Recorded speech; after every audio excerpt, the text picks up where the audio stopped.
എൻ്റെ അപ്പച്ചൻ്റെ കൈകൾ പിടിച്ച് ഈ ദേവാലയത്തിലേക്ക് വർഷം തോറും വന്നിരുന്ന ഒരോർമ്മയുണ്ട്. അപ്പച്ചന് വളരെ മാരകമായ മുറിവുണ്ടായി.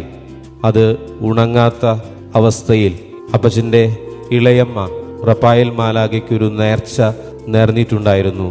എല്ലാ വർഷവും ഇവിടെ വരാൻ സാധിക്കുന്ന അവസരങ്ങളിലെല്ലാം മരണം വരെ മാലാഖയുടെ മുന്നിലെത്താമെന്ന് അപ്പച്ചനൊരു നേർച്ച നേർന്നിരുന്നു. എനിക്ക് തോന്നുന്നു ഈ ദിവസങ്ങളിൽ ഒരു പക്ഷെ അപ്പച്ചൻ വന്നു കാണണം ഇവിടേക്ക്. അങ്ങനെ ഒരു ആത്മീയ ബന്ധം ഈ ദേവാലയവുമായി എനിക്കുണ്ട്. നമുക്കറിയാം, റഫായേൽ എന്ന ഹീബ്രു വാക്കിൻ്റെ അർത്ഥം ദൈവം സുഖപ്പെടുത്തുന്നു എന്നുള്ളതാണ്. രോഗസൗഖ്യം നൽകുന്ന മാലാഖയാണ് റഫായേൽ മാലാഖയെന്ന് ഇസ്രായേൽ ജനവും ഇന്ന് ക്രൈസ്തവ ജനതയും നമ്മൾ വിശ്വസിക്കുന്നു. അതുപോലെ തന്നെ ജെറൂസലേമിലെ ബത്സദ കുളത്തിലിറങ്ങി സൗഖ്യത്തിന്റെ വെള്ളം കലക്കിയിരുന്നത് റഫായേൽ മാലാഖയായിരുന്നു എന്നായിരുന്നു ജനങ്ങളുടെ വിശ്വാസം. തിന്മയിൽ നിന്ന്, പിശാചിന്റെ കരാളഹസ്തങ്ങളിൽ നിന്ന് നമ്മെ രക്ഷിക്കുന്ന ദൂതനാണ് വിശുദ്ധ റഫായേൽ മാലാഖ. നമുക്കറിയാം, ഇന്ന് തിന്മയുടെ ശക്തി വളരെയധികം നമ്മളെ ചൂഴ്ന്നു നിൽക്കുന്ന അനുഭവത്തിലൂടെയാണ് നമ്മളൊക്കെ കടന്നു പോകുന്നത്. ഈ ദിവസങ്ങളിലെല്ലാം പത്രങ്ങളിലെ വാർത്തകൾ നമ്മുടെ ഈ കൊച്ചു കേരളത്തിലേക്ക് ഒഴുകിക്കൊണ്ടിരിക്കുന്ന മയക്കുമരുന്നിനെ കുറിച്ചുള്ള വാർത്തകളാണ്. ഈ ദിവസങ്ങളിൽ നമ്മൾ പത്രത്തിൽ വായിച്ചു, നമ്മുടെ ഓരോ സ്കൂളിൻ്റെയും പരിസരങ്ങളിൽ പതിഞ്ഞിരിക്കുന്ന ഇതുപോലുള്ള ലഹരിയുടെ കച്ചവടക്കാരും ലഹരിയുടെ അനുഭവങ്ങളും ഒക്കെയുണ്ട്. കേരളത്തിലെ 250-ലധികം സ്കൂളുകൾ പോലീസിന്റെ നിരീക്ഷണത്തിലാണ് എന്ന് നമ്മൾ വായിച്ചു. അപ്പോൾ തിന്മയുടെ അതിപ്രസരമുള്ള ഒരു ലോകത്തിൽ തിന്മയെ അതിജീവിച്ച് നമുക്ക് നീങ്ങണമെങ്കിൽ വിശുദ്ധ റഫായേൽ മാലാഖയുടെ, പിശാചിനെ തോൽപ്പിക്കാൻ കഴിവുള്ള വിശുദ്ധ റഫായേൽ മാലാഖയുടെ ശക്തി നമുക്ക് ആവശ്യമാണ്. Catechism of the Catholic church, സഭയുടെ ഔദ്യോഗികമായ മതബോധന ഗ്രന്ഥത്തിൽ 394-ാമത്തെ ഖണ്ഡികയിൽ പറഞ്ഞു വയ്ക്കുന്നുണ്ട്, ദൈവപുത്രന്റെ ആഗമനത്തിന്റെ ഉദ്ദേശം എന്ന് പറയുന്നത് പിശാചിനെ നശിപ്പിക്കുക എന്നുള്ളതായിരുന്നു.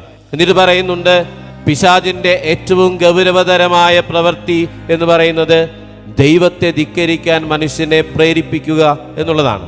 അപ്പോൾ ഇന്ന് നമുക്കൊക്കെ സംശയമുണ്ട്, പിശാചുണ്ടോ, സാത്താനുണ്ടോ എന്നുള്ളൊരു സംശയം. ഒരു പക്ഷേ ആത്മീയ പിതാക്കന്മാർ പോലും സംശയത്തോടുകൂടെ നിൽക്കുമ്പോൾ വിശുദ്ധനായ ജോൺ പോൾ രണ്ടാമൻ പാപ്പ പറഞ്ഞ വാക്കുകൾ നമ്മുടെ മനസ്സിലുണ്ടാകണം. അദ്ദേഹം പറഞ്ഞു, one who does not believe in the existence of devil does not believe in the gospel. പിശാചിന്റെ സാന്നിധ്യത്തിൽ നിങ്ങൾ വിശ്വസിക്കുന്നില്ല എങ്കിൽ നിങ്ങൾ സുവിശേഷങ്ങളിൽ വിശ്വസിക്കുന്നില്ല എന്ന് പറഞ്ഞത് വിശുദ്ധനായ ജോൺ പോൾ രണ്ടാമൻ പാപ്പയാണ്. അതായത് സാത്താൻ ഇന്നും നമ്മുടെ വഴികളിൽ പതിയിരിപ്പുണ്ട്, നമ്മളെയൊക്കെ പ്രലോഭിപ്പിക്കാൻ എന്ന് വിശുദ്ധനായ പാപ്പ ഓർമ്മിപ്പിക്കുകയായിരുന്നു. ഫ്രാൻസിസ് പാപ്പ പറഞ്ഞു, ക്രിസ്തീയ ജീവിതം നിരന്തരമായ ഒരു യുദ്ധമാണ്. 21-ാം നൂറ്റാണ്ടിലും സാത്താൻ ജീവിച്ചിരിക്കുന്നു. എന്നിട്ട് അദ്ദേഹം പറഞ്ഞു, അവനെ എങ്ങനെ നേരിടണമെന്ന് നമ്മൾ പഠിക്കേണ്ടത് സുവിശേഷങ്ങളിൽ നിന്നാണ്. പ്രിയപ്പെട്ടവരെ, നമ്മുടെ വഴികളിലൊക്കെ പിശാച് പതിയിരിപ്പുണ്ട്. അസീസിയിലെ വിശുദ്ധ ഫ്രാൻസിസിന്റെ ജീവിതം സുന്ദരമായി അവതരിപ്പിക്കുന്ന നോവലാണ് ഗോഡ്സ് പോപ്പർ, ദൈവത്തിന്റെ നിസ്വൻ. അതിലൊരു സംഭവം വിവരിക്കുന്നുണ്ട്. അസീസിയിലെ ഫ്രാൻസിസും അതുപോലെ അദ്ദേഹത്തിന്റെ കൂടെയുള്ള സന്യാസികളുമെല്ലാം റോമിലേക്കൊരു യാത്ര ചെയ്യുകയാണ്. റോമിലേക്കുള്ള യാത്രയിൽ അവർ കീറിപ്പറിഞ്ഞ വസ്ത്രങ്ങളൊക്കെ ധരിച്ചാണ് യാത്ര ചെയ്യുന്നത്. അവർക്കൊരു ഉദ്ദേശമുണ്ട്.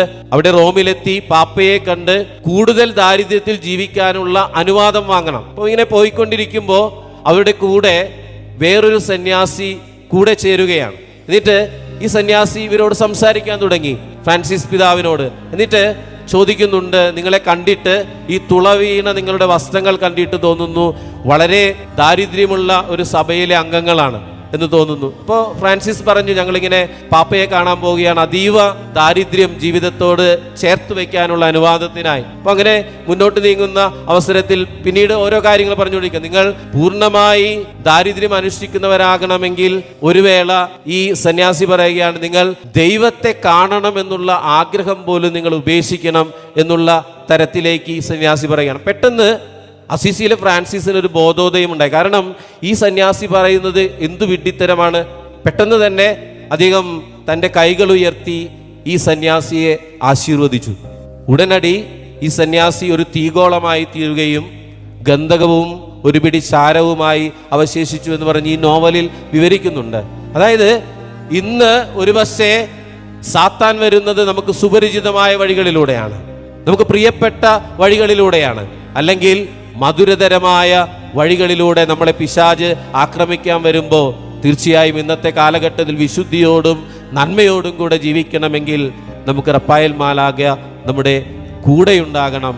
നമ്മുടെ കൂടെ യാത്ര ചെയ്യാൻ നമ്മൾ മാലാഖയെ അനുവദിക്കണം.